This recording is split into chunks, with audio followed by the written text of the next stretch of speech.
Ito ang bundok ng Cebu noon. Ngayon, ito na siya.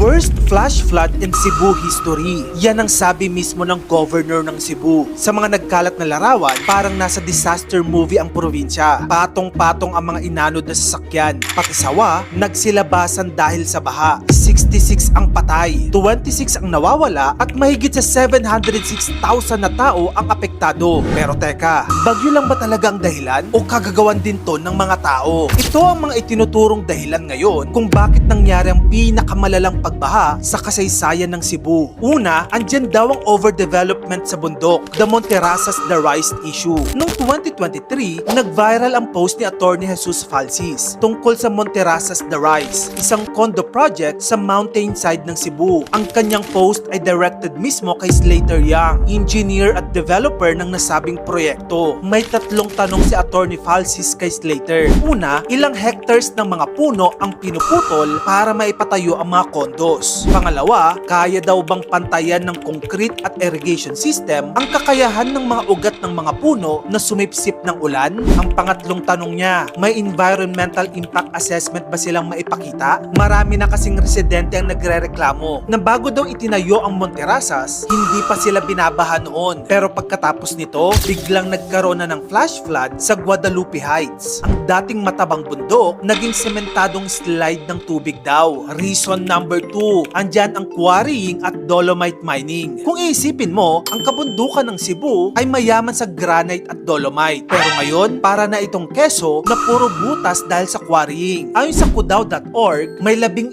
malalaking kumpanya rito, gaya ng Apo Cement, Republic Cement, Taheyo, Eagle Cement at Dolomite Mining Corp. Ginagamit ang dolomite sa construction at steel. Maliban dyan, sa Cebu din kinuha ang dolomite na ginamit sa infamous Dolomite Beach sa Manila Bay. Ayon sa mga eksperto, ang kapalit daw nito ay pagkasira ng kabundukan sa Cebu. Makikita sa post ni Clifford Chong ang drone shot ng larawan ng bundok sa Cebu na lagas na. Ang caption niya, Atlas Mining o Carmen Copper Corporation in Toledo, Cebu. Sabi pa ng kilusan ng mga magsasaka, I quote, ang baha sa Cebu ay hindi lang gawa ng bagyo, gawa rin ng tao. Reason number 3, ineffective and questionable flood control projects. Nako, dito na naman tayo sa flood control na to. Hindi na matapos-tapos. Ito ang pinakamasakit. May baha kahit bilyones na ang ginastos para labanan ang pagbaha. Ayon sa KMP, may mahigit na 25.5 billion pesos na flood control budget para sa Cebu mula noong 2022 hanggang 2025. Sa 6th district pa lang, which is sa Lapu-Lapu, Mandaue, Consolacion at Cordova, may 7.3